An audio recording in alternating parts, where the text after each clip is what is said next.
You're all set.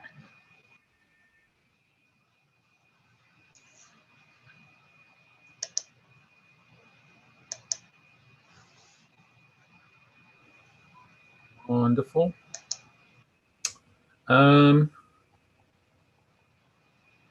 We're still missing one member. One member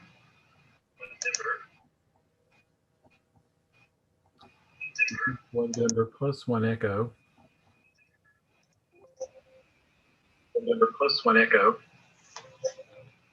One member plus one echo. One member plus one echo.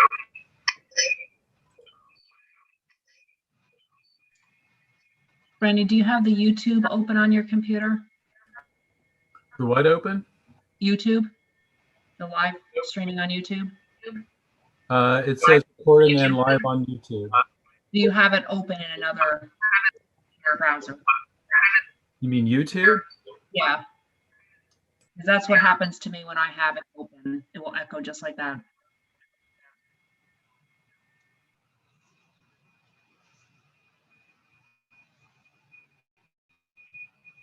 Would be on something separate than. Oh, maybe it's happening to me too.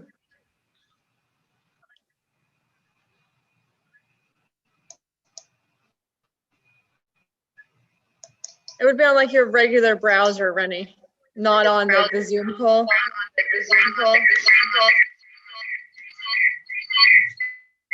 It may not be us. Yes.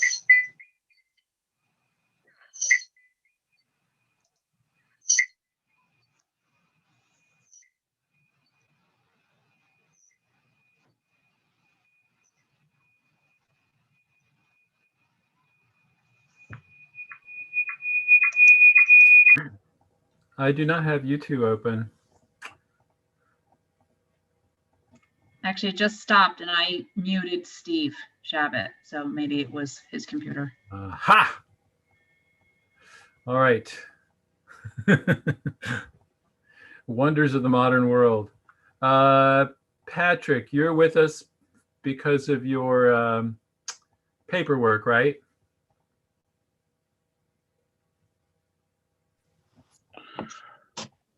Is this a finance meeting? Yes. Yeah, I do have some paperwork that needs to be put through. Is that going to happen tonight? I believe we can do that. I don't have it right in front of me. So if Alyssa says it's okay. It's on the agenda. We did put it on the agenda. Where is the agenda as a matter? Oh, the agenda that I have doesn't have it on there.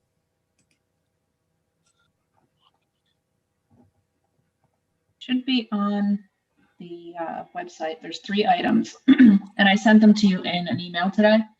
Budget transfer for the Kingston Point Park Improvement Project, request for bonding for Cooper Lake, and adopting the standard workday. Do you know what time you sent that? I sent it this morning with the link. Oh, it's in with the link.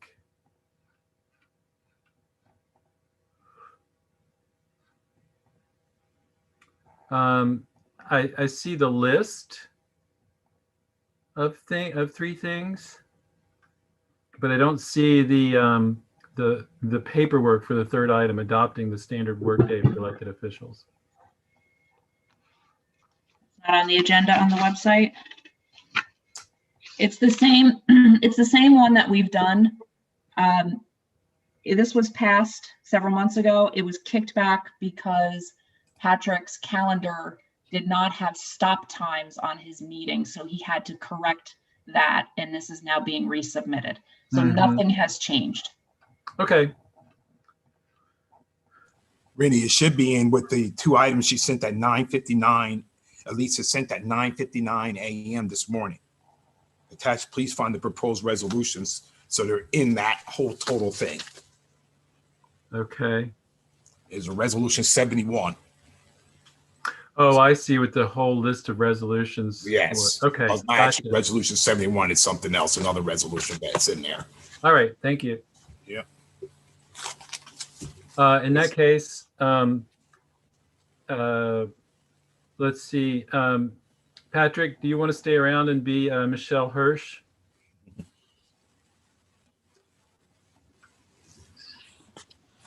Sure, but I can't vote on that item. You can't vote on that item, but they're the other two. Okay. If she shows up, of course, we'll shift. But why don't we go ahead and do that one first? Let me find it. 71.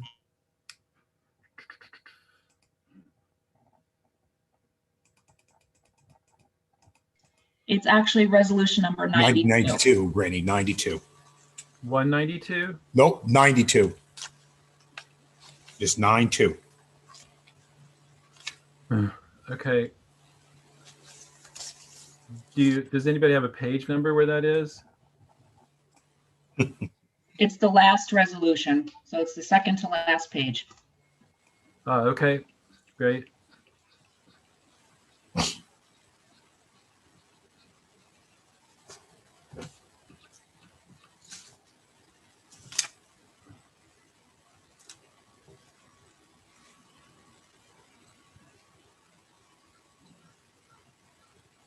Actually, it's the last resolution. The resolution is the fourth to the last because it does have his calendar attached to it. Okay, so it reads Resolution of the Common Council of the City of Kingston, New York, adopting the standard workdays for elected and appointed officials in the New York State retirement system. The attached, so now therefore, whereas the city clerk submitted paperwork to be filed with the New York State Comptroller's Office, establishing standard workdays for elected and appointed officials, and whereas the Finance Audit Committee has received, reviewed, and approved this request, now therefore be it resolved by the Common Council of the City of Kingston, New York, the attached be filed with the New York State Comptroller's Office, establishing standard workdays for elected and appointed officials in the City of New York. The attached is the paperwork demonstrating Patrick O'Reilly's having successfully filled out the paperwork. All right. So can we get a motion to approve this resolution? Steve Shabbat and then Tony Davis seconded. All right. Patrick O'Reilly is recusing himself due to the issue relating to his income. So is there any discussion? All right, without discussion, if there's no discussion, then I'll call for the vote. All in favor, thumbs up, please. Don? Don Tollerman, you're in favor?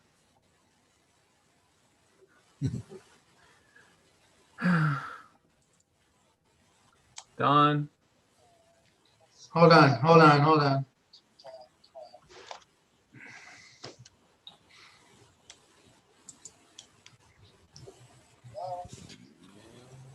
Call up to call you back. Yes. Don, are you in favor of passing Patrick's He paperwork? gave you here? a thumbs up. He gave the thumbs up. Oh, he did? Okay. Yes, he did.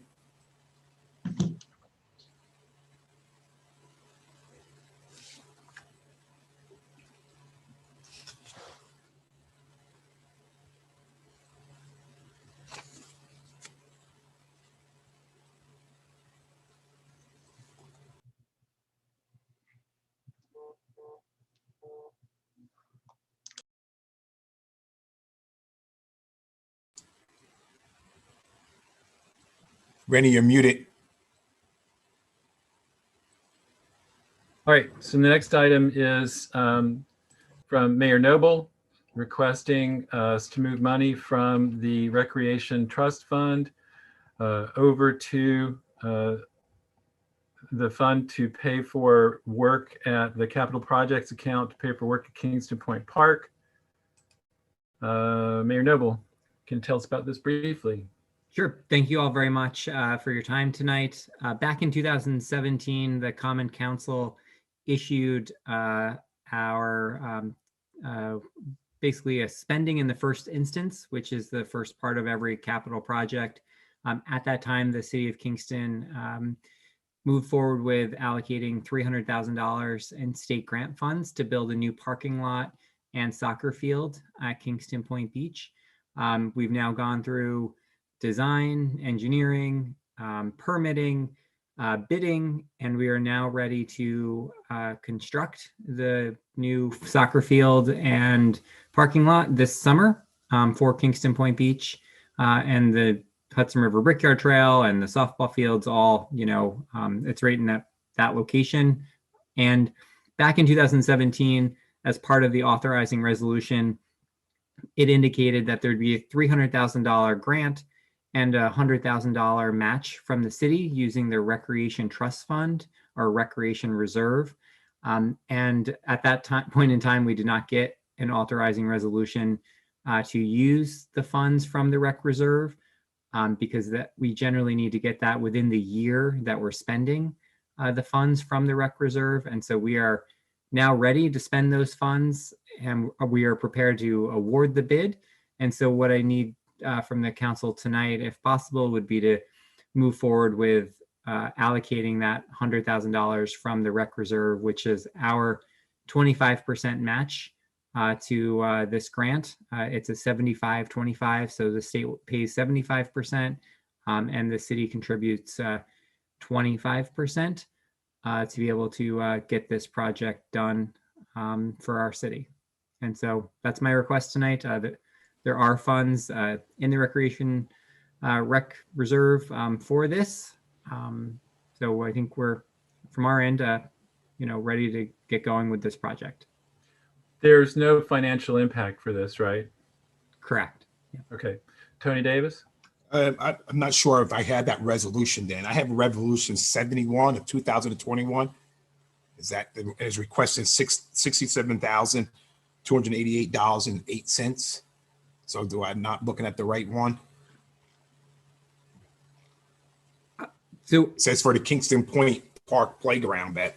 Yep, So no, that's different. That's different. Okay. Yes. And so what we've got in front of you doesn't have a resolution number yet. It's just a committee report. Okay. All right. Yep. And it's for how much again? 100,000. Thank you.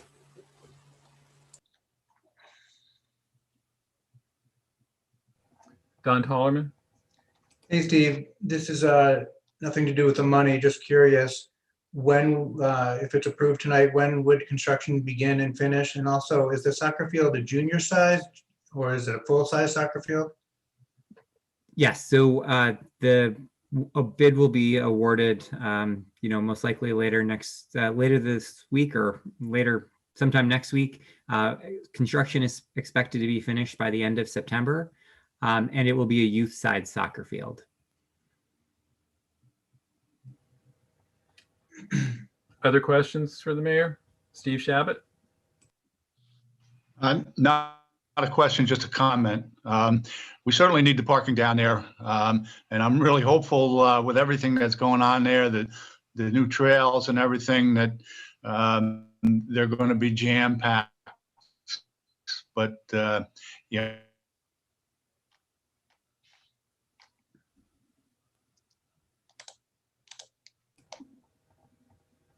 Steve, you're frozen if you can hear me. Tony, if you want to go while we're waiting for Steve to get back.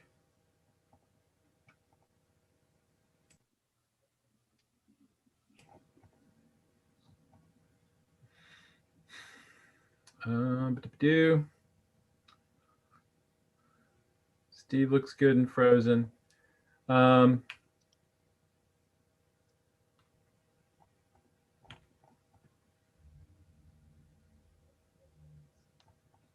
All right. Does anybody else have a question or comment for? Oh, now he's gone altogether.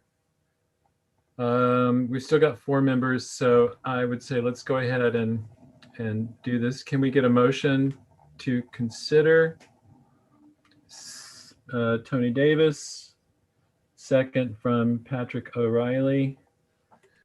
Any discussion? Oh, Steve, you're back. You want to finish what you were saying?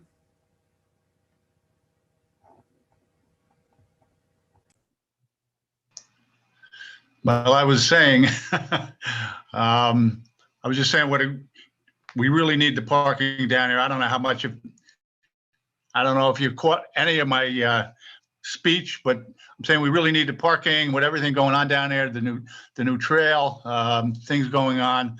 I mean, parking parking is really going to be in big demand down there. And especially, we would like to see nice parking lots, not parking lots filled with potholes and water and everything else. Actually, I made a motion. It sounds like somebody made one besides me, so.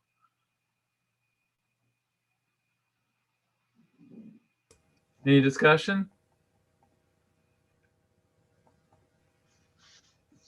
All right, so this reads authorization and transfer of a maximum of $100,000 from the recreation fee reserve to cover the city's share for the OPR-HP funded Kingston Point Park Improvements Project, moving $100,000 from the rec fee reserve to capital projects. The financial impact will be zero. All in favor, thumbs up.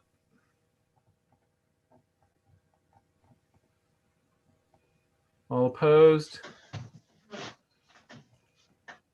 All right, it's unanimous. Thank you. All right, thanks, Thank Mayor you, Noble. everybody. Have a good night, okay?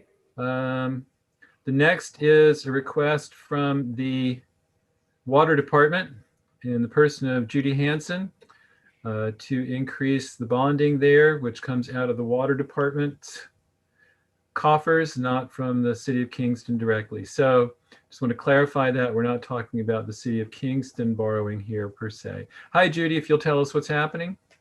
Hi there. Thank you all for kind of putting us out of order. This was a little bit unexpected. We've been working on this project since 2009, when the New York State DEC put forward new dam safety regulations. We went out to bid, and our bids, we estimated the entire project should cost $15 million. And we had bonding, thanks to you folks previously, that covered that whole amount. And that included engineering as well as construction. Bids in this environment are tough. We got 3 bids, and they were all within 1% of each other. From multi-million-dollar project, low bidder to high bidder was $140,000 difference.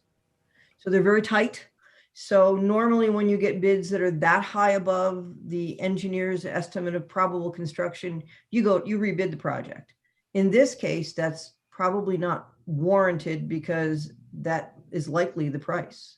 When we had that 3 qualified firms give us those prices. So we're asking for additional bonding to be able to move this forward. So I indicated there were $3 million over budget. And also one of the things that this project, in order to construct the dam rehabilitation, we have to bring the elevation of the water down 10 feet. So you're going to start construction and the city's water supply is going to be in a drought condition. Just that's what has to happen. So to be responsible and to make sure that the city has a guaranteed water supply, no matter what happens, we have, as part of this project, made arrangements to construct permanent components for a temporary supply from New York's Ashokian Reservoir. It's our right to have that water as a resident of Ulster County. And the water department is uniquely poised to be able to, our treatment plant and the West Hurley Dike are only 3 miles apart. We're just on the other side of 28. And so we've made arrangements to do that should there be a drought, because we have to guarantee that the city has an adequate water supply no matter what. And that would come at a cost because we have to buy the water from New York naturally. And it's 2 million gallons a day at $3,600 a day. That adds up. So that's why we're asking for an additional $5 million in bonding. Okay, thank you. And this dam, there's no choice here, right? This is requirement from the state of New York. Correct. This is a mandate. When they promulgated the new dam safety regulations, they stipulated that you had to do a detailed engineering assessment. And any dam of our magnitude, and it's considered a high hazard dam, not because the dam is faulty or going to fail, but because if it failed, lives would be lost. And so there's 340 high hazard dams in New York State. When this regulation came into being, it said after your engineering assessment, your dams had to be brought up to current factors of safety. And ours aren't. Our spillway's too small and a few other things. So yes, this work has to be carried out. Okay. Any questions for Judy? Patrick O'Reilly?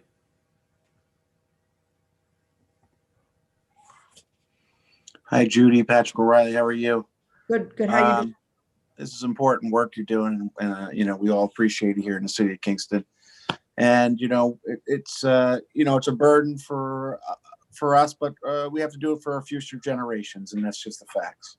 So, Judy, could you just explain? I mean, you explained a lot of things. You went through a lot of things right there, and then you said this is what it's for, the extra money. Could you just tell us exactly what the extra money is for?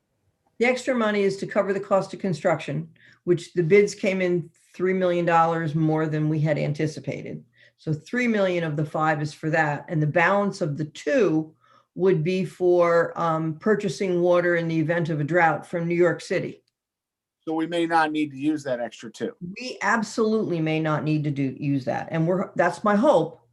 But in good conscience, the Board of Water Commissioners really can't award a contract if we don't have all the money that we're going to need to pay for everything. But you're asking for a solid $3 million, right? I'm asking for 5. You're asking for, but possibly we might not use 2 of it. That's correct, Patrick. But the other 3 we're going to use. We're going to use the other 3, no doubt, right? Right. And as we've been discussing this with John, and so John Toohey, once we have the authorization to move forward, we only actually get the money that we're actually going to spend. So we wouldn't, you know, get that money, sell those bonds until we actually go to use them. Okay. And this is just the 3 million is just because it costs more than we originally anticipated, correct? This is a 2-year construction cycle. And so right now, you've probably heard, you know, plywood is, you know, instead of $25 a sheet, it's $65 a sheet. All kinds of building materials are the same. And so, and the market is very volatile. And most of these materials are going to be used in year 2. So there's an awful lot of risk for our contractors in bidding this. And I think they just made sure they weren't going to lose money. Thank you very much, Judy. Great. Don Holloman?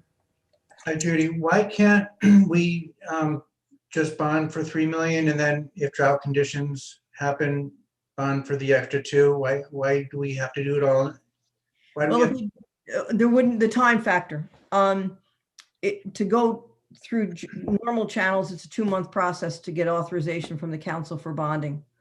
If we find it's going to take, we have to know within 30 days, I have to be able to activate that connection. I have to have the money there to do it.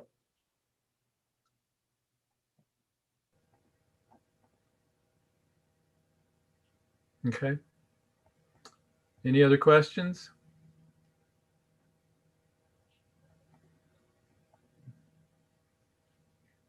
If you would, I'd also add that previously, there's been no state funding or federal funding for dam work. And believe me, we've asked. Mm-hmm. Recently, DEC has put forward, currently we can get up to $100,000, which I know is not much, for to recoup some of our design costs, but they will be coming out with money to do some of this dam work. So it's our hope that we could actually, you know, we intend to file grants, any grant applications that are available to us, we intend to file for them. And we've just received word that EFC will be able to fund portion of it at a reduced interest rate. So we're trying to limit the impact on our ratepayers. We're doing what we can. Great. So we need to do some magic that will make rain both literally and figuratively. Yeah. Over the next 2 years. Okay. Any other questions or comments for Judy? In that case, do we have a motion? Steve Shabbat, Patrick O'Reilly seconds. Any discussion? Hearing no discussion, I'll call for the vote. All in favor? Unanimous. All opposed? Great. Thank you very Thank much. you very much. Thank you for the work you're doing, Judy. We really appreciate it. We know it's difficult these days. Well, it's a good thing that my hair is white. It wouldn't be. Oh. And if anybody wants any Hutton bricks, stop by our pump station on Foxhole Avenue. Yeah, we see that. We got thousands of them. Beautiful. Thanks. All right. Well, that is the end of our special finance committee meeting. Do I have a motion to adjourn? Tony Davis, second from Steve Shabbat. All in favor? And Beautiful. now we just stay right here. Yeah, we just stay right here. But if anybody wants to take a tour of another room of your house, feel free. I'm going to wait another couple of minutes before we get going.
All right.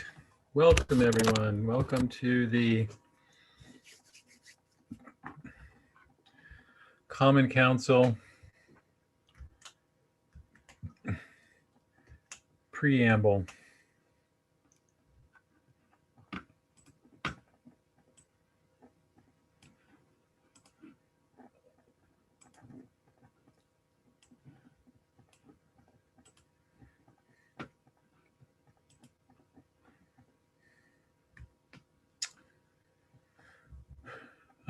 Elissa, did you, do we need to start a new recording, or are we just continuing from the last? We're just continuing. Okay.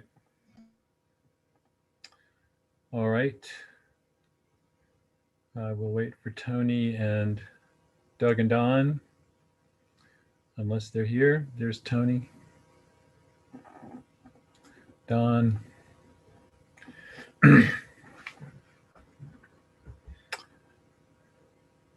Doug, are you here? Oh, there we go. Hello, Doug. Yes. Yeah, I'm here. All right. Okay, everyone. We'll call this session to order here at 7 minutes after 7 o'clock here on May the 3rd. Good evening. Oh, let me pull up our, sorry, y'all.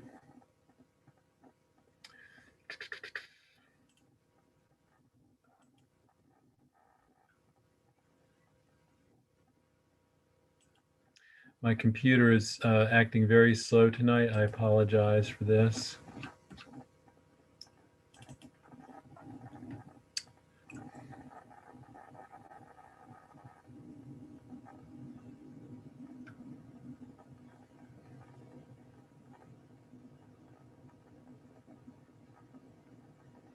I'm waiting for the opening remarks to open here.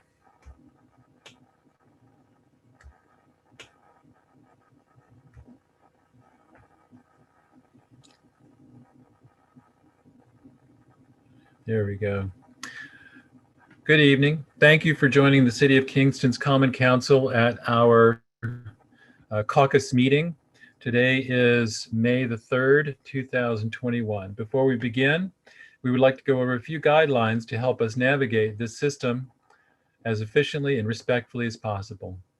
We ask that members of the public and press remain muted and off camera for the length of the meeting. The moderator for tonight is City Clerk Elissa Tinty, and she reserves the right to mute anyone who unmutes themselves. Council members and city staff will control their own mute buttons. Good practice would be to mute yourself if you are not speaking to avoid background noise and feedback. If a council member or staff wishes to speak, they will raise their hands. I will call on members by stating their name clearly for our audio listeners. All of our meetings are recorded. Both video and written transcriptions will be made available to the public on the city's website. Although we will not have public speaking tonight, you can sign up to speak at our monthly council meetings. Please email Elissa Tinty to sign up by noon the day of the meeting, or you can submit written comment for the record by the same deadline. The deadline then is tomorrow, Tuesday, May 4th, because our next Common Council meeting is tomorrow night at 7:30. If you want to email, the address is emtinty@kingston-ny.gov. You can also drop comments off at the drop box located outside the side door of City Hall. We also encourage you to reach out to committee chairs or your ward's representative at any time. Clerk Elissa Tinty is the moderator for today's meeting. She has the right to lock and pause the meeting to eject anyone who has behaved inappropriately.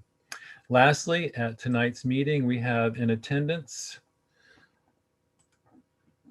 Ward 1 Alderman Jeffrey Ventura Morel, Ward 2 Alderman Doug Coop, Ward 3 Alderman myself, Ward 4 Alderwoman Rita Worthington, Ward 5 Alderman Don Tollerman, Ward 6 Alderman Tony Davis, Ward 7 Alderman Patrick O'Reilly, Ward 8 Alderman Steve Shabbat, Ward 9 Alderwoman Michelle Hirsch.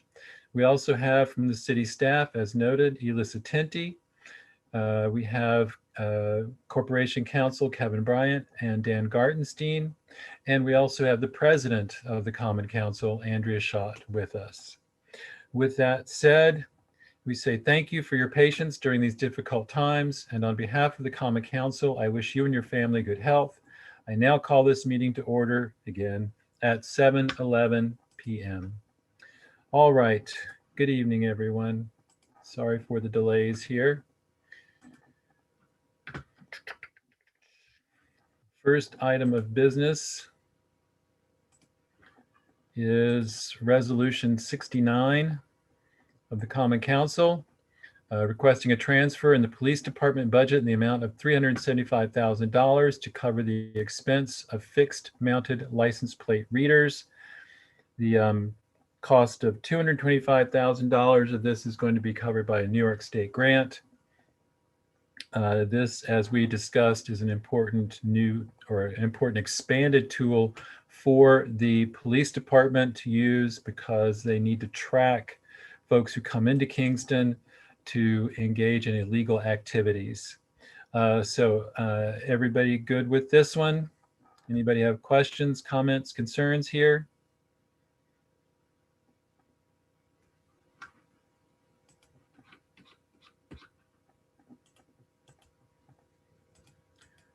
All right, if not, then we will. Patrick is raising his hand. Oh, Patrick, sorry. Yes, Patrick. Can you just go through the money one more time, Rennie, and explain exactly what it's for? Yeah, the total amount is $375,000 to purchase these devices, which then go up all around Kingston, particularly at the edges of town. And $225,000 of it is covered by a New York State grant. So that means that we're taking $150,000 from contingency to pay for it. And we're fine in terms of the contingency amount from what John Toohey has told us. Does that answer your question? Yeah, it does. I'd just like to say, having the police watch you, right, in your car is not something any of us want really to happen. We don't want anybody watching us. That doesn't have to happen.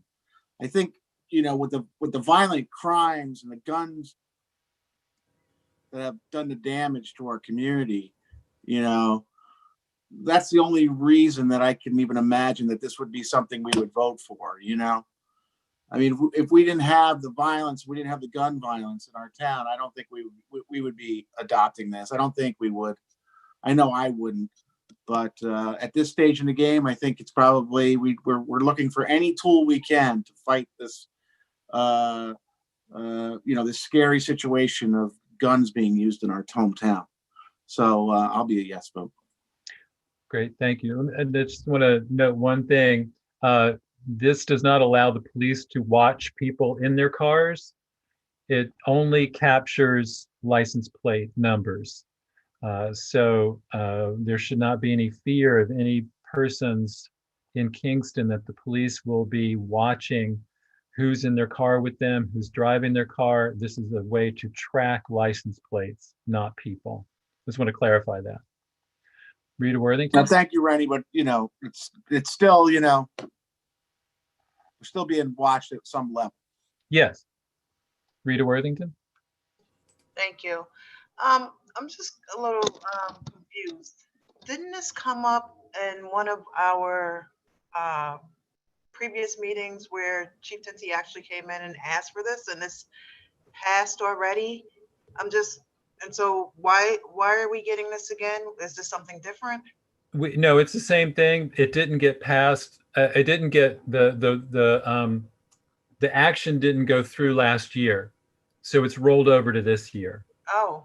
So it's the same thing. So it was passed from the council, but they weren't able to spend it in time in 2020. So now they just have to ask again just because it's the new year. Oh. So it's the same thing that has already been passed, but because it's already it's a new been year, passed, right? Yeah, but because it's a new year, we have to do it again. They thought they were going to be able to spend it in 2020.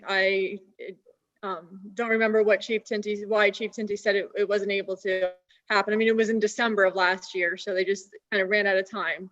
And so it's the same exact thing. Everything is the same. We just have to get council approval for 2021.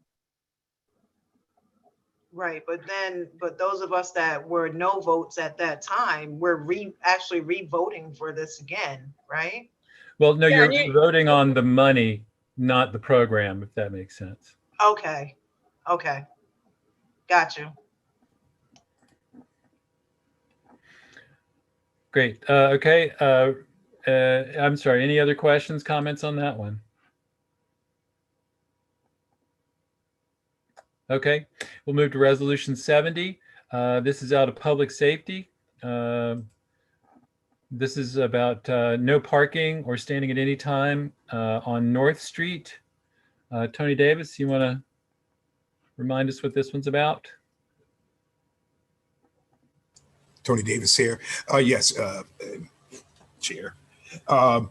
This came from the mayors and request to have, and there's been concerns or been requests from neighbors down by the Empire Trail and about people parking on their yards and in front of their houses. So the mayor and requested this so that there will be no parking on one side of North Street, and so which will free up that road for walkers and bikers or cyclists and et cetera, to be able to go in and out of the Empire State Trail and without vehicle and congestion.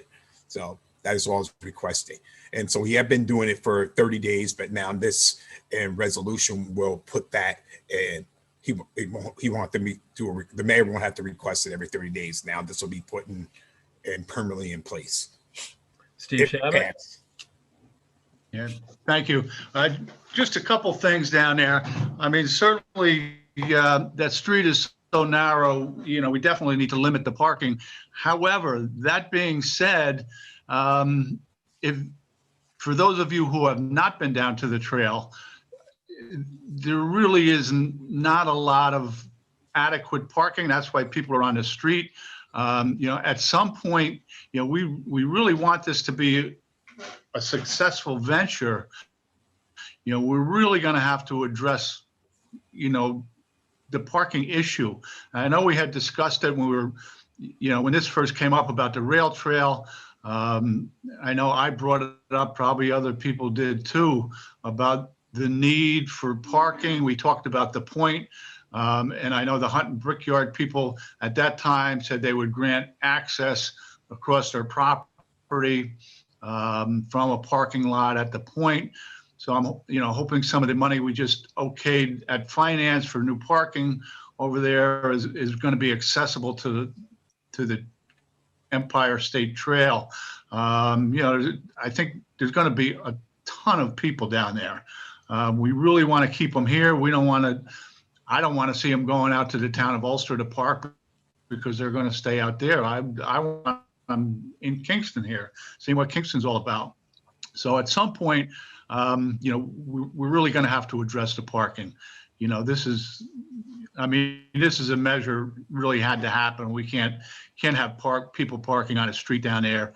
I mean, that's what I had to do last time I was down there, and there's really not enough. It's dangerous. There's so little room down there. But again, I know I'm being redundant, but we really need parking for that trail. So, at some point we really need to address it. Don Tollerman. This is Don Tollerman. I know that Scenic Hudson is planning to build a large parking lot as part of this trail access from the Kingston side, but I'm not clear on where it is. Does anyone know where they're planning, like for 100 cars or something, to put that parking lot? Okay. I haven't heard anything about that at this time. It's not going to be built in a Hudson brick. That's their property inside. And I mean, we're addressing, going back to Steve Shabbat, we're addressing the parking issue in the best ways we can by allowing parking in the Kingston Point. And we are, the city is in the process of building another parking lot and with the, park improvements. And so hopefully that will help with some congestion. But other than that, I haven't heard anything in regard to Scenic Hudson or any other place at this time where people would be able to park. That we're hoping that they're coming down on their bikes and walking, and so they won't be using their cars, and won't be as many vehicles if people are biking or walking. And so hopefully that will help out as well when it gets better weather, that people won't have to worry about driving their cars down there. They'll be able to take that, walk and enjoy that the trail. Great. Patrick O'Reilly? Can you hear me? Yeah. Patrick O'Reilly. The North Street there, that section that was requested that we give that to Scenic Hudson, was that completed? Did we give that away? There was an easement. The easement, yeah. Did we Yeah, give that land? We approved the easement, yeah. So We that they did could have the trail there. So they could have the trail there instead of parking. Well, we can check what Don's talking about. Scenic Hudson is planning 100-car parking lot. That's what's at issue. Yeah, but that couldn't handle 100 cars that down there. We were thinking maybe 20 or 25 cars. We could convert that to back when we were talking about it. But if we gave that away, they could possibly not put any parking there, and that's what my concern was all along. Yeah, thanks. Any other comments?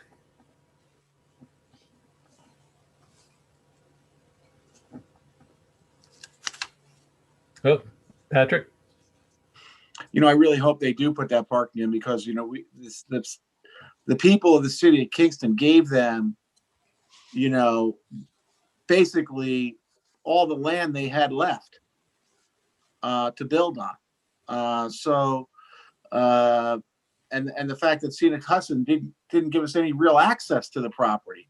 So it's like the people who gave them, the last chunk of land that we really had in the city of Kingston to expand, and which I think was a very generous thing to do. And then there's no access. I mean, it's really unbelievable. Thank you. So it seems like the issue is whether we know anything about Scenic Hudson.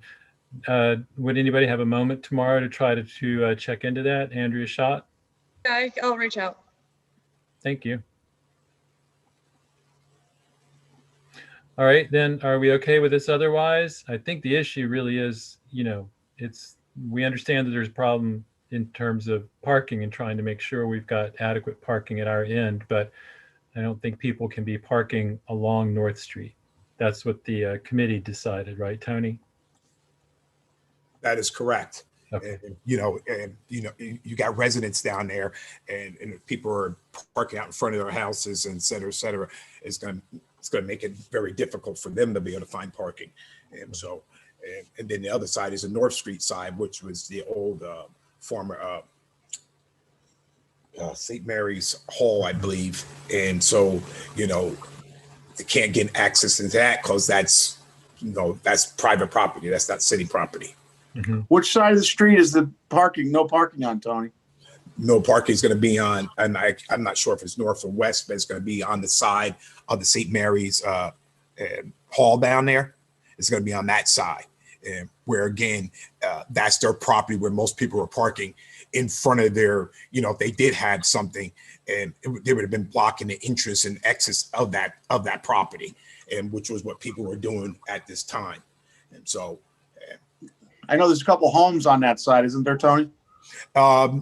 I believe on that side, yeah, maybe one or two homes if they're still being occupied at the beginning of Delaware Avenue and North Street. And I'm not sure if both of them are being occupied at this time. But that's it. And then you got the, I believe Central Hudson has has property there as well, and one of their plants, or not plants, but one of their gates or whatever. So, and that's the site. It's not going to have no parking. All right. Okay, thank you. Resolution 71. This is regarding a transfer in the Parks and Recreation Department of unspent allocated rec fee reserve funds of $67,288.08 to cover the expense of the construction of the Kingston Point Park Playground. The financial impact here is 0, since we're moving it from the rec fee. Everybody okay with this? Any questions or concerns?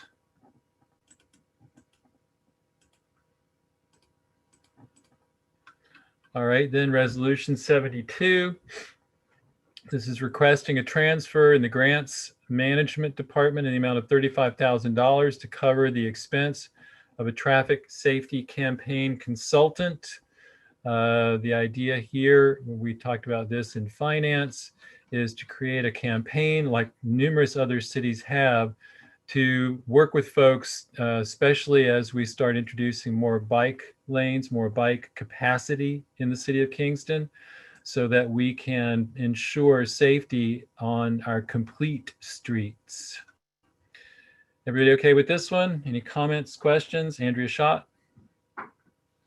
Yeah, just I definitely think a traffic safety campaign is a good idea, but for the folks who weren't at finance when Kristen Wilson came, this will most likely be more expensive. This is just the original upfront cost. So I think folks need to really take that into consideration, because the way she made it sound, it won't just be 35,000. It may be worth it in your opinion, but I just want the folks who weren't at finance to just be aware of that fact. Okay. Any comments, questions here? Patrick O'Reilly? So this is an awareness campaign that there's bike lanes in Kingston, and that we need to be cautious and how to deal with the bikers and the pedestrians. Is that correct? There's that, but particularly with the new configuration of Broadway, there are going to be spots where people on bicycles, it's clear that they will have the right of way in terms of turning, being in the lane, that sort of thing. So it's a way of helping folks to coordinate, so that when folks on bicycles are going through that part of Kingston, that folks understand, what they need to look out for. So it's not just an awareness campaign, it's actually helping people to see and understand the markings that are going to be on the pavement, the bicycle boxes, places where people on bicycles will go and they'll situate themselves in that box while they wait for the traffic light to turn. And in other parts of Kingston, where cars and bikes and pedestrians share the road, we want to make sure that all of our users of the road know what to expect from each other. So it's not just an awareness campaign. There's really a deep element of safety involved. Of course, that would be a home-based kind of awareness program, right? We wouldn't. Outsiders would have a difficult time understanding. Maybe, I don't know. Someone who's Yeah, I don't know what the signage will be, and that might be part of the investigation. What kind of signage do we need to put up besides just the pavement markings? Okay. Any other comments, questions?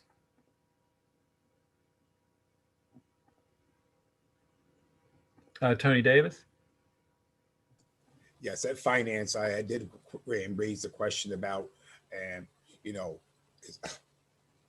the initial cost and how much is this going to cost going down the road.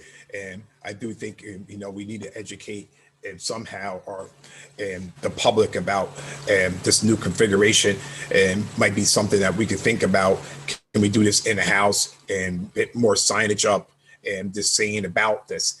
And as Madam President Schott said, and this is going to be more than this initial cost. And so if this is going to be something that can just run for a couple months after this Broadway gets up, and it can educate people, and then we can and going forward after that, do our own in-house signage, or putting the yellow things that come up and saying watch traffic or whatever.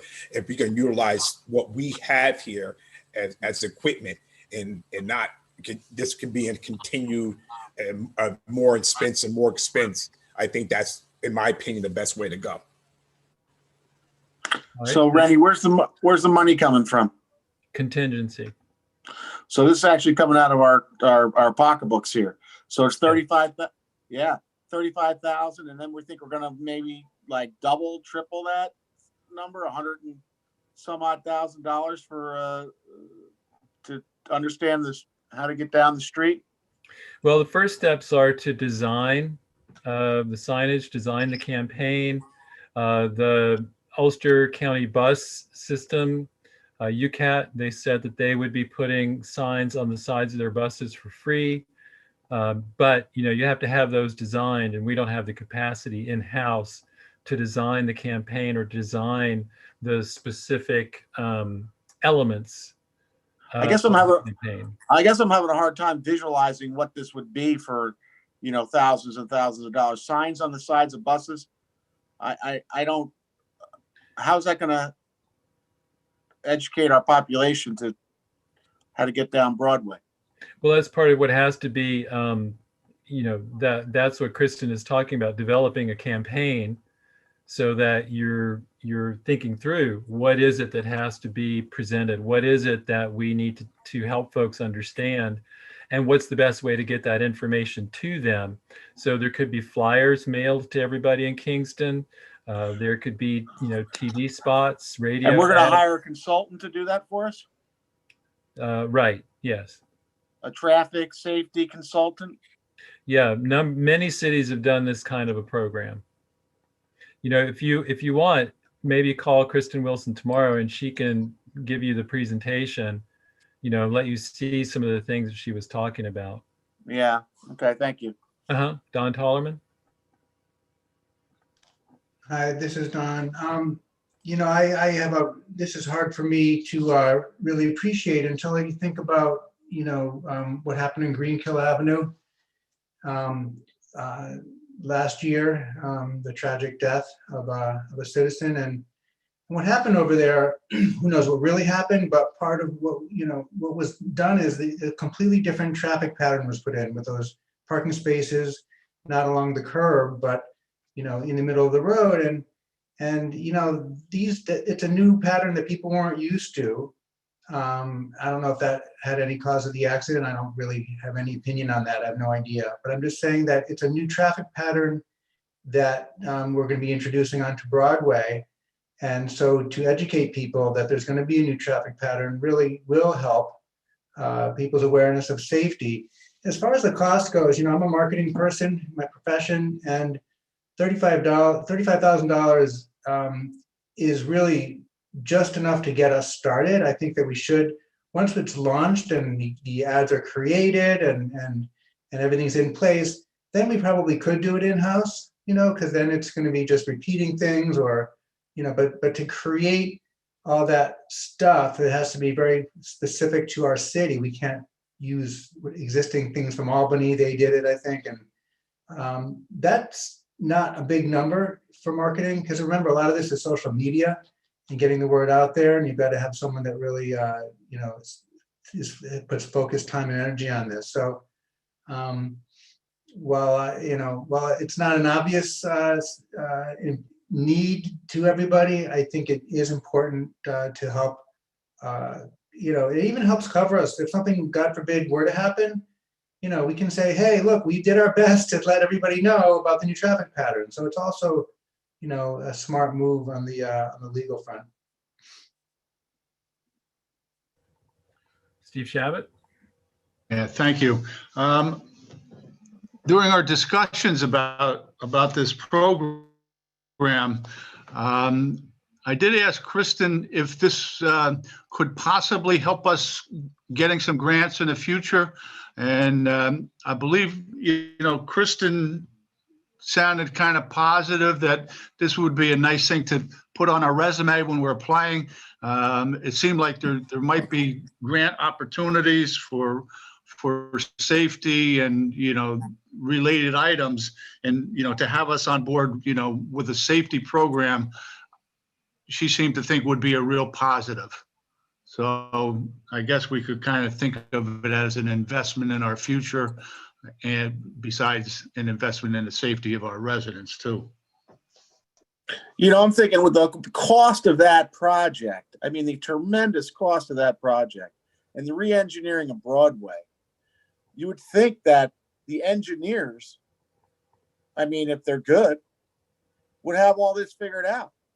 And our cars and bicycles and pedestrians should be engineered to work in sync naturally with the flow of the traffic patterns and things that they've set up. I mean, I don't understand. I'm having a tough time thinking like, oh my goodness, we spend all that money on redesigning this whole project, tons and tons of money, and now it's not going to flow right. We have to actually teach people how to get down the street. I mean, it's like, and then how about all the people that are coming into our town from out of town? They don't know about this pattern. I mean, was it developed properly so that a layman could get down Broadway without hurting someone? I don't know. It sounds, I don't know, crazy. There is the adage, better safe than sorry. Anybody else? Michelle Hirsch? Just want to say that I think it's a lot of money for a starting point. We don't know. We haven't done an RFP. We don't know how much ad buys are going to cost, how much print buys are going to cost. We're going to have to reach a wider audience than just social media and size of the buses. And I also think it would be a great idea to involve the community in designing a logo, because I get school kids involved, gets kids in school making logos and learning the rules of the road as they're creating a campaign. So the campaign starts sooner.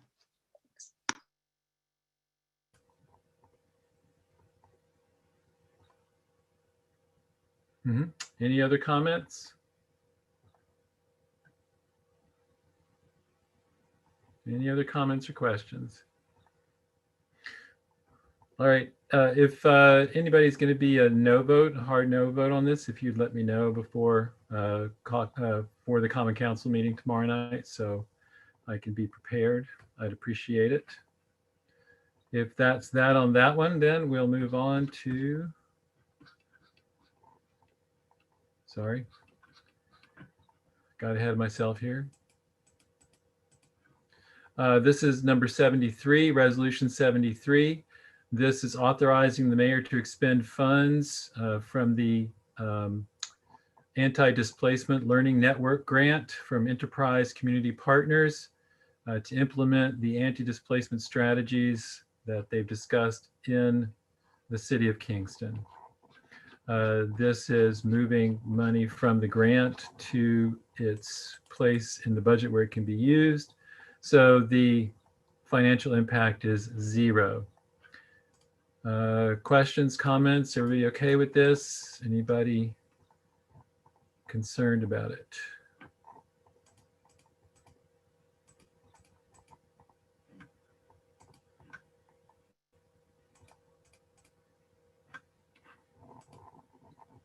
All right, seems like everybody's okay with that one. Resolution 74. This is authorizing the transfer of 124 to 126 Franklin Street to the Kingston City Land Bank for rehabilitation, redevelopment, and disposition, and recommending a negative declaration of environmental significance. This is a property that has been off the tax rolls for almost 40 years, I believe. So this would allow the land bank to bring it back very soon. And I believe from what they have said that they would be able to get it done fairly quickly. So comments, questions on this one?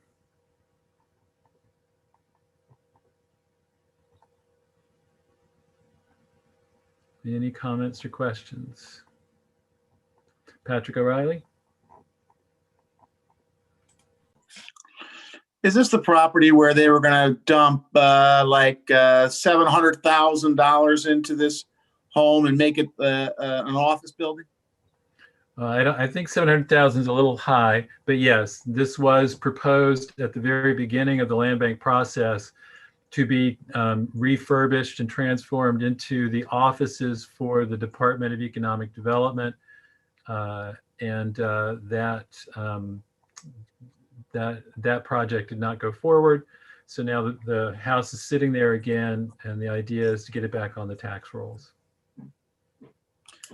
They seem to be changing their mind quite a bit down there at the land bank. It wasn't the land bank that made that decision. It was the city that decided that was going to make it into city offices. So it's the city that changed its mind and is now, because this was not part of the original transfer to the land bank. This is a new transfer. City's decision, not the land bank.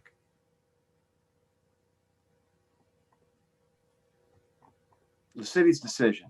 Yeah. So we were going to put offices in there? Yeah. And That's where. So Brenna's whole department, when she was here, that was going to move in there, and Brenda's. Yeah, but so the city decided that was not a good plan, and especially now that the house is sitting there again, it's important to get it back on the rolls, to get people living there. Especially since it's on Franklin Street. I believe, Rita, you said there are, 2 other properties along there that need to get attention? Yeah, there's quite a few. But 124 Franklin, I think that's kind of borderline with Alderman Tollerman. I think is that you? Yeah. Yeah, it's kind of borderline, right? Yeah. But yeah, but still, I think both of us are happy that they're finally doing something with it, right? Yeah, I think it never made sense to be in office, so I'm glad that this is happening. Yeah, it didn't make sense. It was way too much money. Yeah.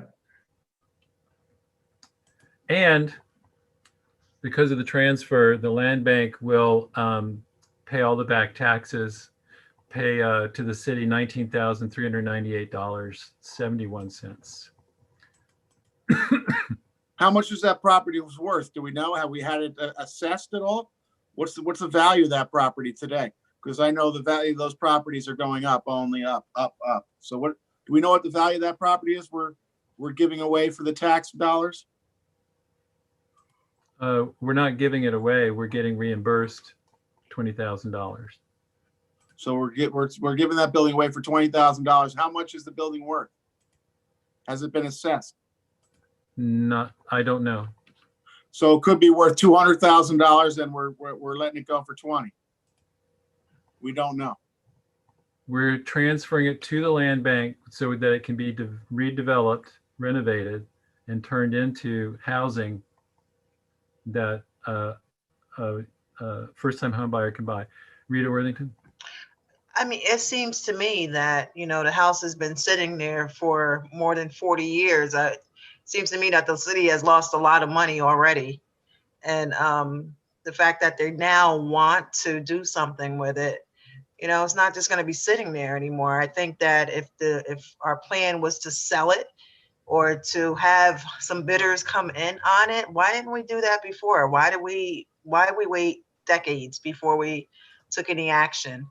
And then said, okay, let's make offices. And then that didn't even happen. So now we have someone coming in that says that they can refurbish the house, renovate the house, get people in there and get the house back on the rolls. I'm just having a hard time understanding what the difficulty here is. There's no difficulty. I'm just wondering, if what the value of that house is. I mean, obviously, if you look around that section of the neighborhood, those houses are going for a lot of money over there now. And I mean, if we could get hundreds of thousands of dollars for that house, we could build housing. We could put that money towards other housing, buying other houses, and putting people in there. I'm just saying, you don't want to give away something that's worth something we can actually use as an asset to actually help other people out. You know, maybe use that money for housing. If it's Right, worth but- a lot of money, if it's worth a lot of money, if it's not worth a lot of money, then we're doing the proper thing. But if we're getting rid of a valuable asset and not being able to use that money for a bigger purpose, that would be a mistake. I think what the caveat here is that we're trying to make affordable housing. And so we're trying to get first home buyers in there at affordable prices. And I think that's what the point is of having transferred it to the land bank and having the land bank do the renovations on it. You know, yeah, it seems the reason maybe we can get more money for it, but then or is it going to be affordable for people to move in there? And when you talk about that part of the city, that's the part of the city that needs affordable housing. Say you get a bidder that comes in and you get developers that come in and they renovate the house and they want to put people in there. Do you really think that all the money that they have to put into that house to renovate it, that they're going to then turn around and make it affordable for people to live in? I don't think so. I mean, we've seen that already. So I think, That's exactly again, right. the point is that it's affordable housing. Yeah, I want to echo what Rita is saying. You know, that the point of the land bank is to provide, you know, these properties that have been undeveloped for years into hands of people who, you know, who need affordable workforce housing. So, you know, is it the best return on the money? Probably not, but we're doing something that we said we would do, try to create housing that's affordable. Mhm. And that can be done. If you have enough money in the city coffers, we can surely do that. So let's not make hasty decisions by selling property that we could actually use to house more people and build more affordable housing.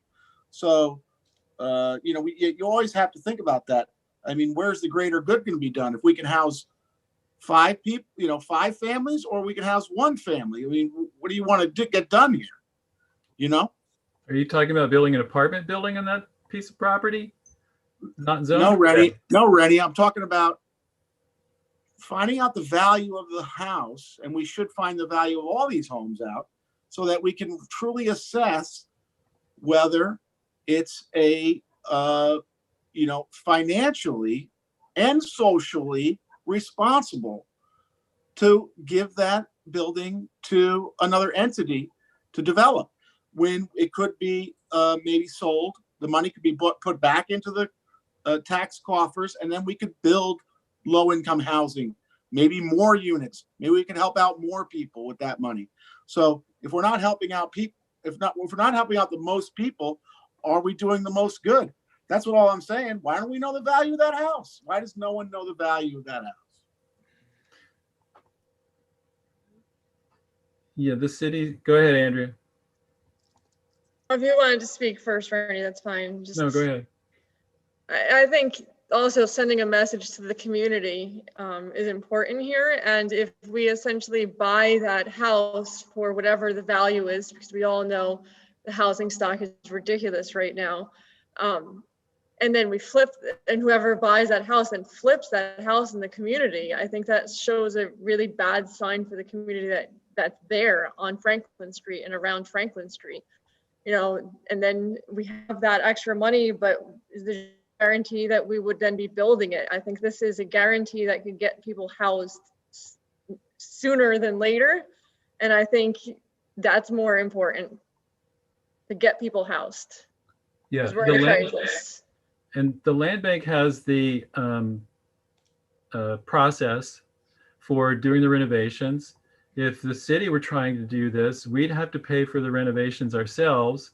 There goes what you're talking about, you know, in terms of trying to sell the house on the open market. We don't have the administrative capacity right now to sell the house. Usually when we've done these things too, we sell them at pennies on the dollar because the idea is to get them back on the tax rolls.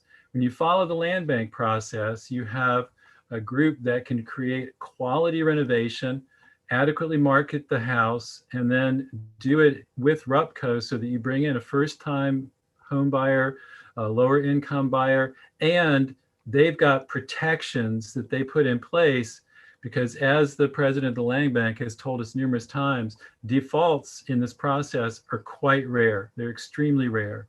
But you know, my experience early on the council, when the council used to sell these properties, we saw numerous defaults. We saw numerous problems when we tried to do this. And so, you know, you give it over to the responsible organization, which is the Land Bank, and that's what gets it back on the tax rolls.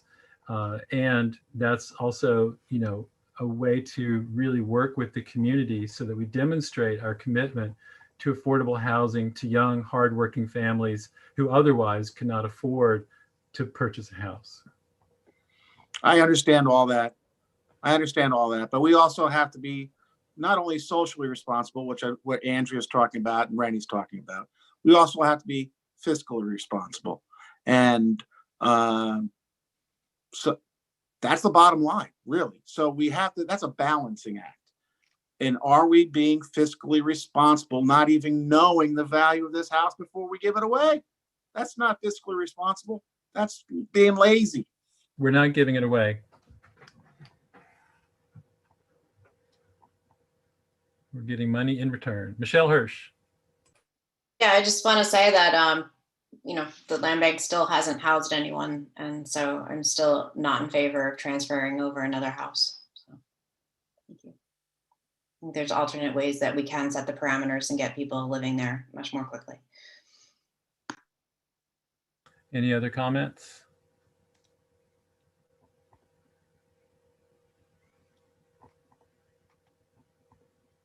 All right, then.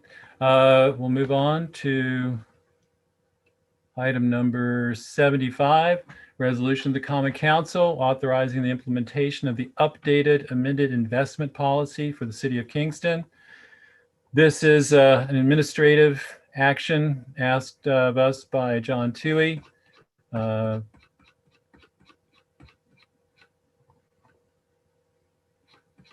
So it's quite similar to our previous investment policy, but has to be updated periodically. Any comments, questions, concerns about this one?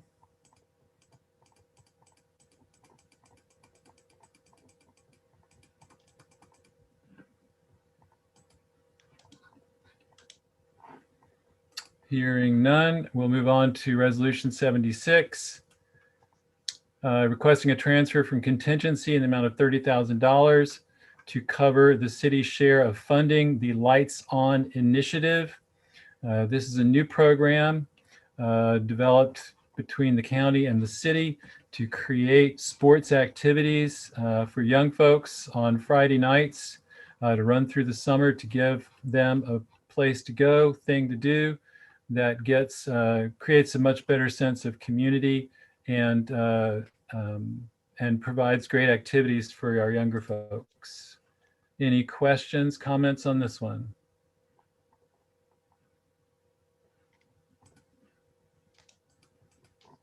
The financial impact is $30,000 from contingency.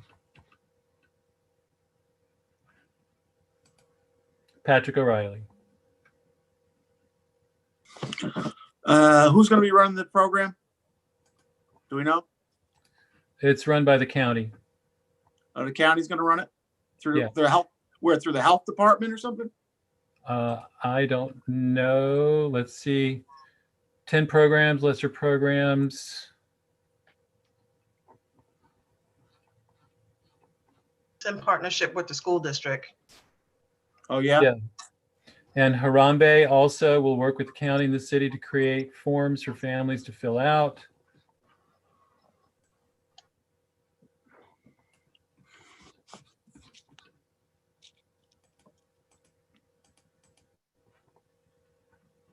Yeah, so working with Pat Ryan and Superintendent Patalino, new program at Kingston High School.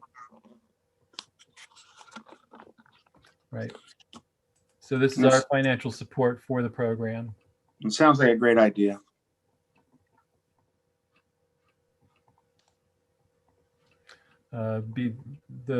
main cost is hiring 3 supervisors.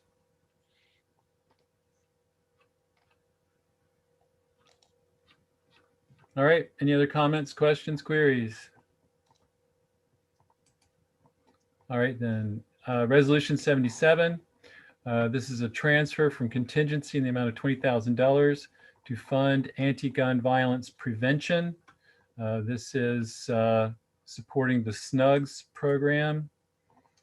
Rita, do you want to tell us about this? Well, hopefully, I'm hoping everybody received the email that I sent. Alderwoman Hirsch had some questions. Hopefully I answered your questions with the email that I sent. If not, you know, certainly feel free to ask and I'll try to answer.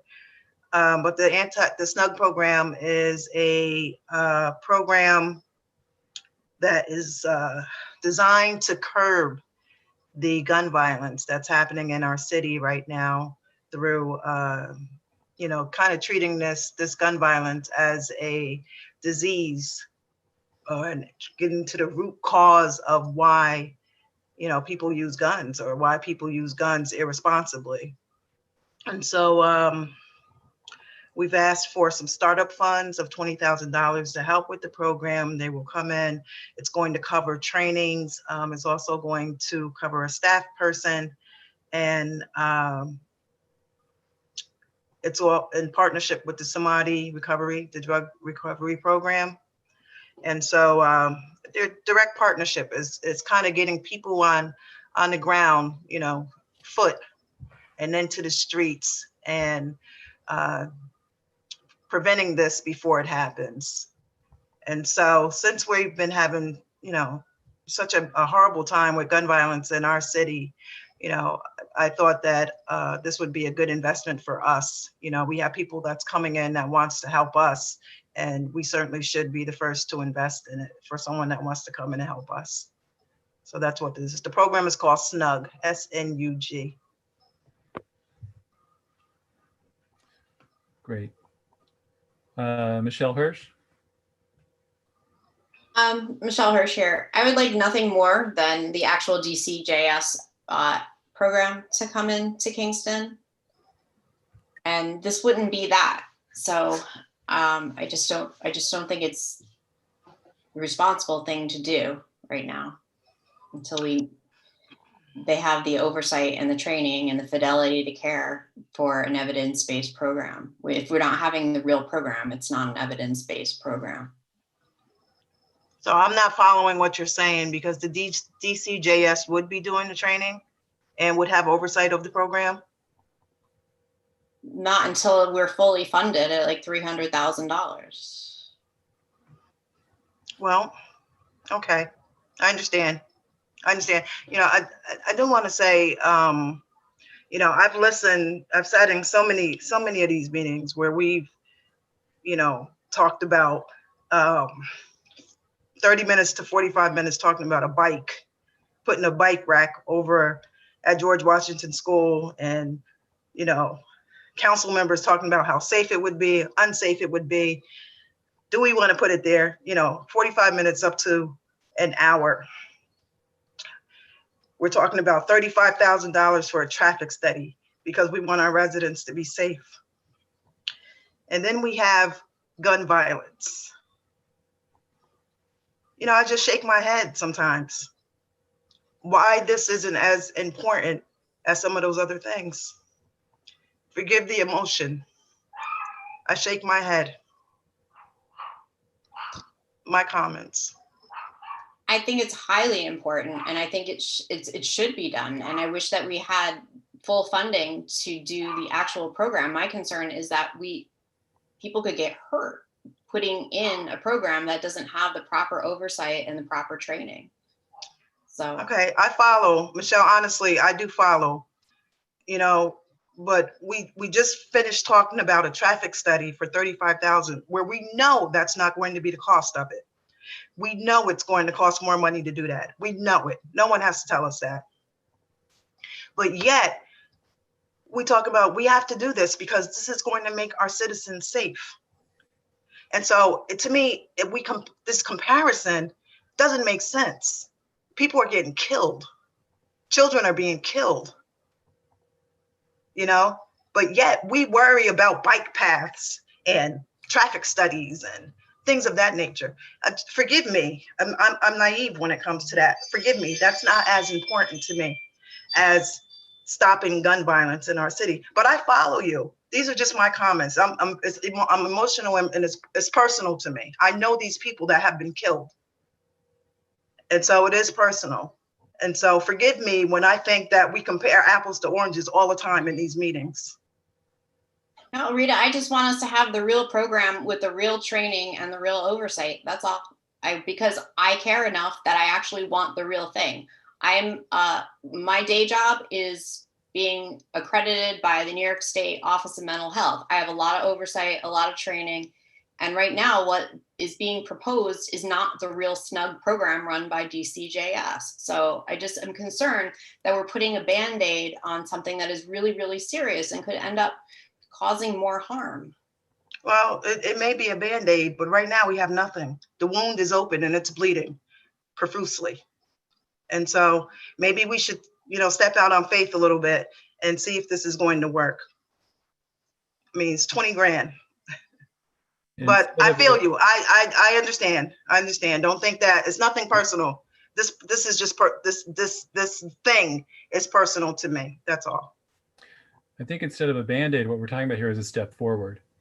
This is by no means supposed to be the entire program, but what we're talking about is trying to establish a step forward so we can move toward the kind of program that both of you are talking about. The crucial thing here is that what this kind of program does is to intervene early in the process to prevent violence from happening. This is also a program that's been shown to work well with police forces because it brings people together and because there's communication between the folks who are involved. By no means is this supposed to be the complete and final project at $20,000 cost. It's clearly stated here that it would be providing a 3-day credible messenger training boot camp approved by the state and would be overseen by DCJS, help to cover 1 staff member, and help Samadhi Recovery Center reinstate drug entry program. So this is not the full snug program by any means, but it's a step forward. And given what we've been through, I think a step forward is much further than we've gone to this point. Patrick O'Reilly. So, Rennie, you just said what the money is going to get us, and that was a re-entry into a drug program, a staff member. How long would that cover the staff member for? And what would that staff member's duties be? And a 3-day training. Who might be going to that 3-day training? It's in your materials for tonight. It's part of the proposal. It's Patrick, it's an email that I sent out with all of that information. If you didn't get it, just shoot me a text message and I'll resend it to you. All right, thank you. Any other comments on that?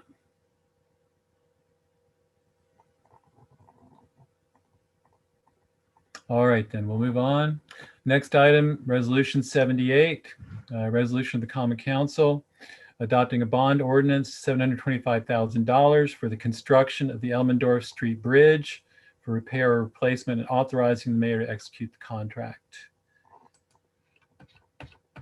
Any comments, questions, queries, concerns about this one?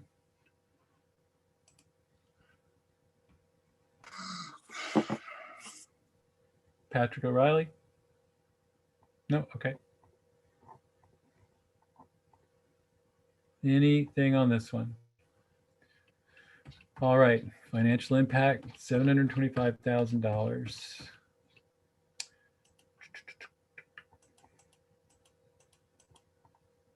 This would be, of course, bonded, so there would be a long roll. So I guess that's also 79. Resolution 80. Oh, this is well, I'm sorry. This is a bond ordinance for the sum of $325,000 for the Broadway and Grand Intersection Improvements Project. 325,000. This is adding on to the previously considered cost. This is the result of the actual estimates, or rather actual proposals from those who responded to the RFP for doing this work. Everybody okay with this one? Andrea Schott? Yeah, I just want to, I guess, voice my opinion. I recognize I am not a voting member and don't have a say tomorrow night, but yeah, this project, as much as I like it and as much as I supportive in the beginning and voted to move this forward, the rising cost is just troublesome, although that's not actually what bothers me the most here. Obviously, the fact that it keeps getting more expensive, there's a reason for that, as Judy Hansen mentioned in the special finance meeting. Cost of plywood has moved from $25 to $65 this year. You know, construction is just more expensive. You know, will it go back down again? We don't know. But, you know, right now we just keep approving more and more money for this one specific project without thinking maybe cost of construction is going to go lower. I know that's kind of a pie in the sky kind of question, but the other is just, when is enough to state that we're only spending this much and it's time to go back to the drawing board and make some adjustments, if that's possible. You know, that really just hasn't been brought out. But like I said in the beginning, the rising cost has been a thorn at my side for a bit. But the real issue that I see here came up a couple of weeks ago when I saw that there's a bike terminal going to be there. And, you know, this is in a section of Midtown that, I mean, we're already well past gentrification, and I just saw that and it just made me think, like, we're inviting other people to come into the city, which isn't a bad thing, but it just doesn't feel really welcoming for the folks who live in Midtown in that area. You know, I live a couple blocks away. I ride my bike. I'm not going to stop there. It's a destination. If somebody's uptown or from out of the city or out of Kingston and just coming in for the day, they might stop there. But it just doesn't feel like it's really for the folks of Midtown. And I just, you know, today there was something on Facebook. Somebody put a picture of somebody unhoused sitting on that bench there, and that just, it was another like punch to my gut. Like, this is just, we're already well past gentrification, and this just feels to me like a slap in the face. So I'm not against fixing that. I understand that it will make it look better, and open space is great and safety is great. It's not a safe intersection, but I just wish we didn't have to keep putting in more and more money to this. And again, with what Rita was saying before, it's, you know, our priorities. And sometimes they seem a little bit skewed, and I think people are watching us, and they don't feel listened to. What I'm hearing from the community of people who live here and who have lived here, they just don't feel heard, and that just saddens me. And I just wanted to voice that. Thank you. Tony Davis. Tony Davis here, Alderman Tony Davis. And if you go back, I've been a strong person who's spoken up several times in regard to the price of this project and similar projects going up and up. And yes, it might be due to you know, the cost of materials, et cetera, that I just wanted to let it be known that I have been one of the people who has been voicing the concerns about the high rise of these prices in there. And as you state, yes, and I've stated this, and we get caught in there, and now we throw good money away in halfway through the project, then what is that showing to the taxpayers? But I do understand you, Madam President, that yes, sometimes enough is enough, and we have to go back to the drawing board. I just don't know how you do that, and I'm open to suggestions how you can stop something, you know, halfway or in process after we spend some money and say, okay, what can we do now if we don't want to continue to keep on paying more and more money for these projects? And it's not so much our people, our city employees, our engineers stuff.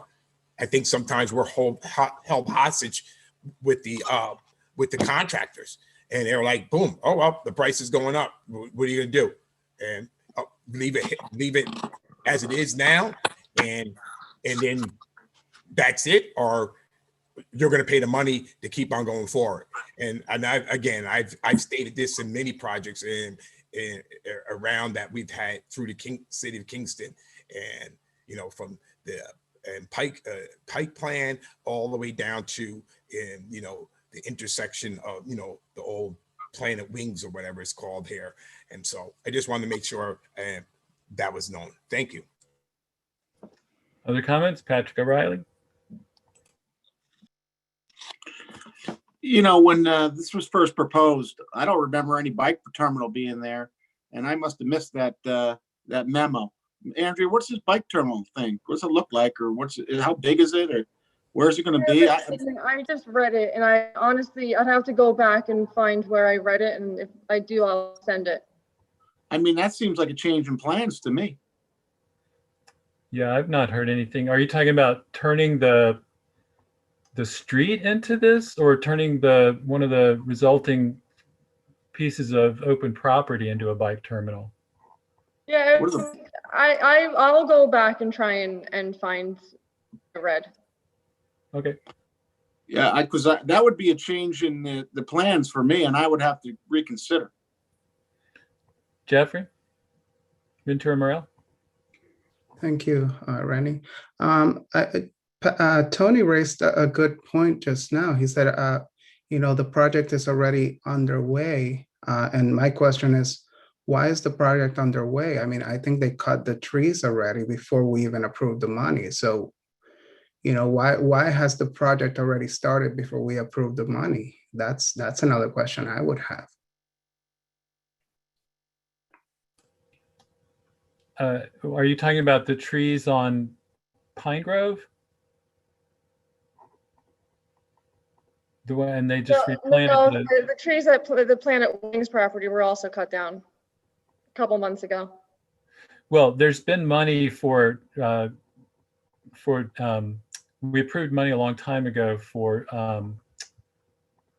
tearing down the property, tearing down Planet Wings. That's not part of the reconfiguration that's not part of what we're talking about with this money.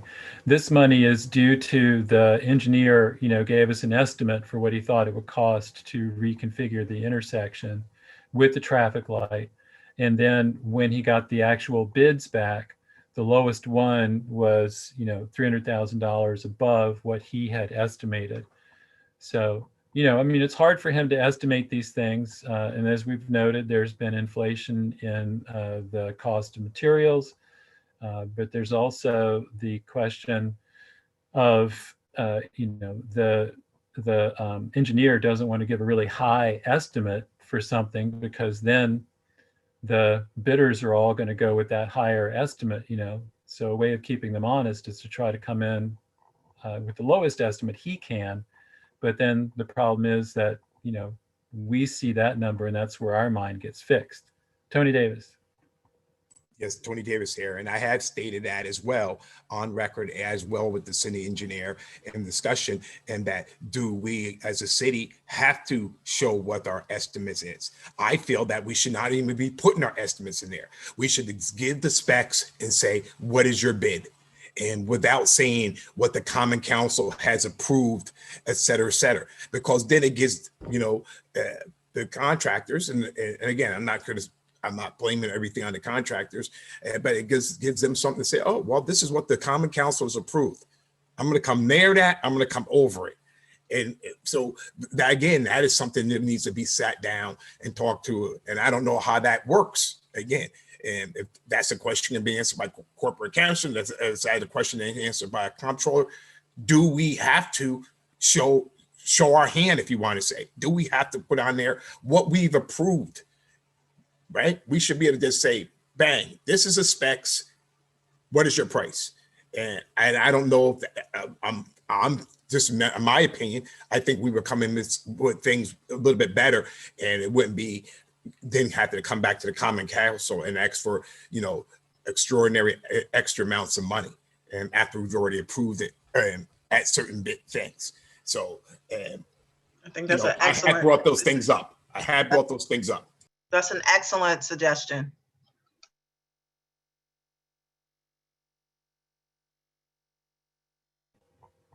All right.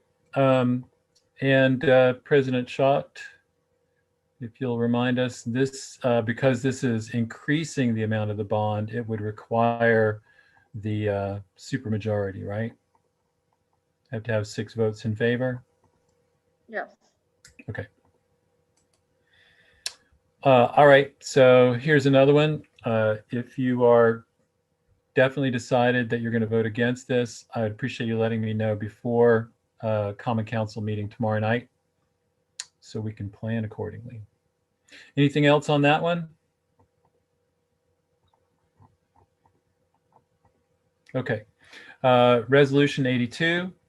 This authorizes the mayor to enter into an intermunicipal agreement with the Kingston City School District for a bike shelter to be placed at the George Washington Elementary School.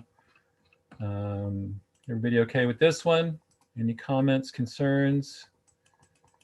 We hashed this one out pretty significantly.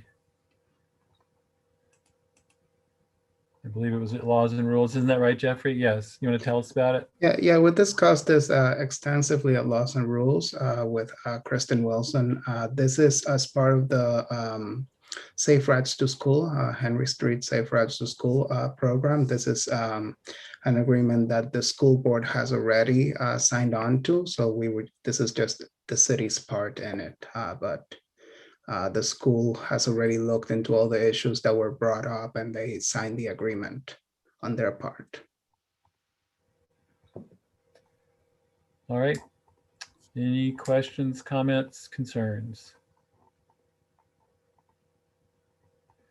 All right, Jeffrey, if you'll stay with us, Resolution 83, also Laws and Rules, authorizing the mayor to enter into an agreement between the City of Kingston and the County of Ulster regarding the sharing of economic development services.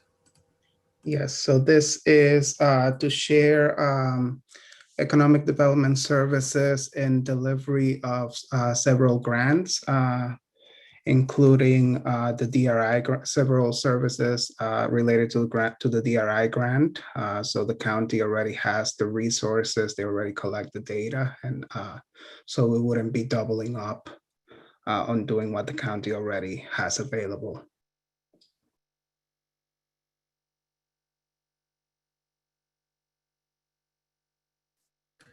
Everybody okay with this one? Questions or comments? All right, and again, Laws and Rules, Resolution 84. This is a memorializing resolution of the Common Council urging the New York State Department of Environmental Conservation to exercise its authority and responsibility for enforcing state and federal laws to protect water quality, particularly in the releases to the lower Esopus Creek, which has a direct impact on the city of Kingston. Yes, this is, we had a very good presentation by CAC Chair Julie Noble, and this is basically asking the Department of Environmental Conservation to do what it already said, to enforce the federal laws to protect our waterways. This is something that has been signed on by already several organizations, including Riverkeeper, and Julie Noble indicated that other municipalities are looking into similar measures. Other municipalities along the Hudson River. All right, everybody okay with that one? Good, then we'll move on to another law. About the Esopus. It's about the Esopus, isn't it? Sorry, yes, the Esopus, right. Resolution 85, amending the definition of hotel in the City of Kingston zoning code. Jeffrey? Yes, this is something we already did partly. This is about creating a uniform definition of hotel throughout the city code. We already did it in other sections of the city code. And this section modifies it on the zoning code, which had to go through a different process, being referred out to the county and city planning boards and public hearing, et cetera, et cetera. So in addition to amending the definition, this also declares the change as a type 1 action under seeker. So that we have basically and anytime the word hotel appears in our code, we'd have a single definition for that word.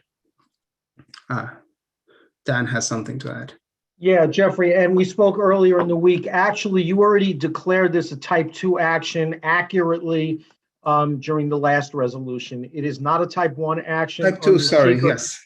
And our office corrected the resolution to reflect that it's a type 2 and no further environmental review is required. All you are doing is revising and clarifying a definition. Thank you. All right, everybody okay with that one? Good, then resolution 86. This is from Public Safety, removing handicap parking on West Pierpont Street. Anything we need to know about it, Tony? No, and Michelle, Alderwoman Hirsch is a constituent and brought it to her attention, and she brought it to Public Safety. And I believe no one's lived there at that residence for a while. So just removing no parking, and that doesn't belong anymore. Great. Or handicap, that doesn't belong anymore. Great. So resolution 87, removing no parking from the code on the west side of Wall Street from Pearl to a point 150 feet south. Yep. This is Alderman, and then Coop had brought this up to in Public Safety some months ago, and stuff was done, but we just had to put this, amend this section and to just remove no parking on the west side of Wall Street from Pearl to a point of 150 feet south, just to be correct in what we had done previously in another resolution. So just tidying up some stuff that we had done before. Great. Everybody okay with that one? Wonderful. Resolution 88. This is requesting a transfer in the rec fee reserve to cover the city's share for the OPRHP funded Kingston Point Park Improvements Program.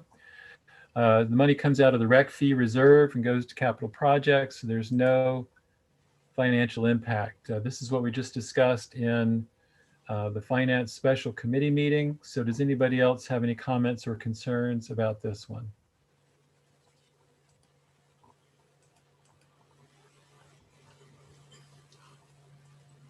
Good. We'd like to see those improvements going through. Resolution 89, also from Public Safety. This is about adding stop signs, number of intersections designated by the engineer and since approved and amended by members of the Common Council. Everybody okay with this one? Tony, anything you want to say about it? No, I mean, again, what you stated, I did pay it back out to all the people and to look at their lists and their wards and to get back to me, you know, if you had any concerns or not. I heard back from several, all the people, and I appreciate that. And so we've gone through. It was just one amendment on there that Alderman Jeffrey Ventura Morel and had a question, and so I removed that off the list, and so the list has been modified and with one subtraction from it. Great. So if everybody's okay with that, we move to resolution 90. This is the other one that we considered, another one rather that we considered in the Special Finance Committee meeting. This is to adopt a bond ordinance in the sum of $5 million for the Cooper Lake Dam and intake remediation project. This had come before us before.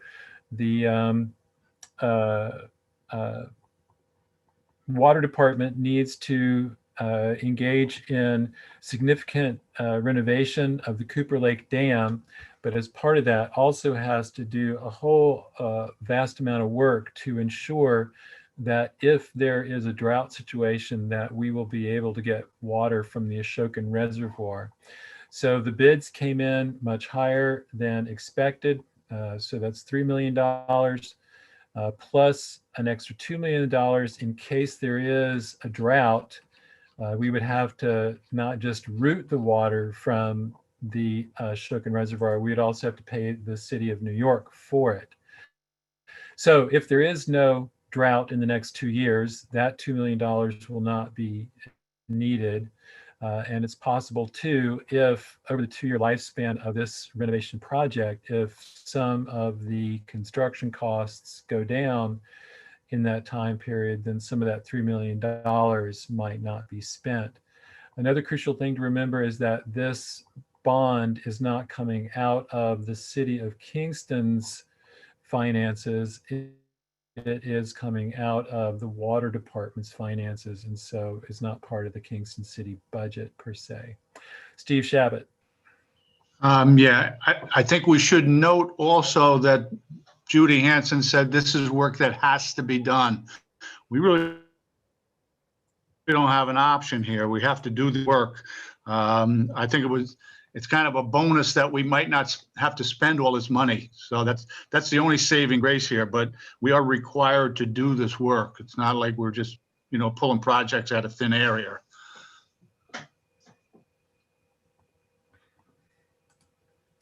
Great. Yes. Everybody okay with this then?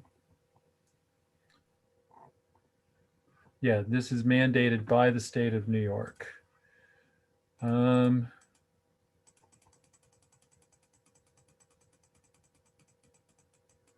I don't see resolution 91. But this was resolution 91's the bond. What's that? 91's the bond. 91's the bond. Okay, but I'm sorry. Where's I don't see the one. 92, standard work. Yeah. Oh wait, no. 90 was we already did the one that the mayor proposed to us. That was the $100,000 one. Sorry. Yep. Okay.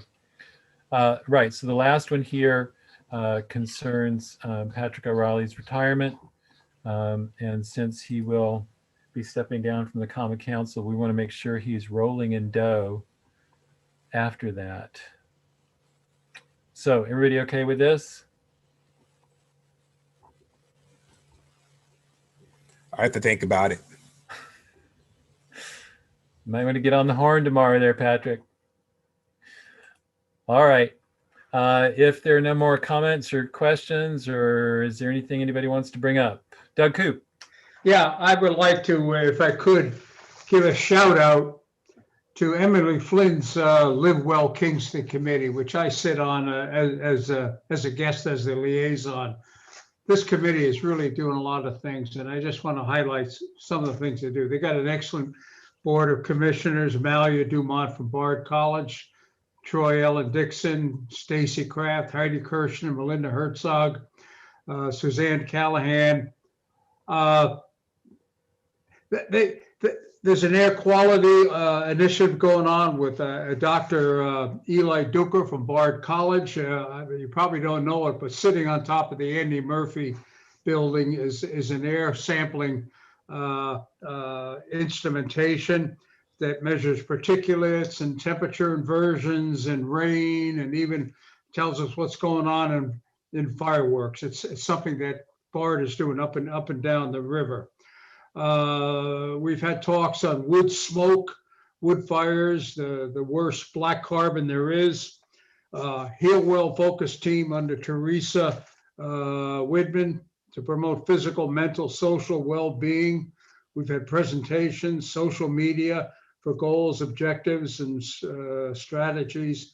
draft letters of support to Tim Wiedemann for the 2040 Ulster Economic Report, and healthy solutions for school meals for a letter of support. Other things involve bi-weekly meetings for Grow Well and monthly meetings for Emergency Food Collaborative. It's a very active committee. They got some really good people. And I just want to just let you all know about it, just kind of give them a shout out. It's one of those many committees that go on under the purview of the Common Council that maybe we don't hear much about, but I just want to give them a little publicity and thank Emily for the job that she's done in administering this committee. Thank you. Great. Thank you for that, Doug. I appreciate hearing about that. Anybody else? Any other comments, questions, queries? Tony Davis? Rennie, did you receive my email? Just want to make sure it went through. When did you send it? Yeah, about 6 to 7 minutes ago. Oh, I can look and see. All right. You get a chance.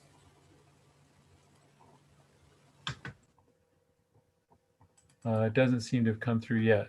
I'll look for it though. Did you send it to the city?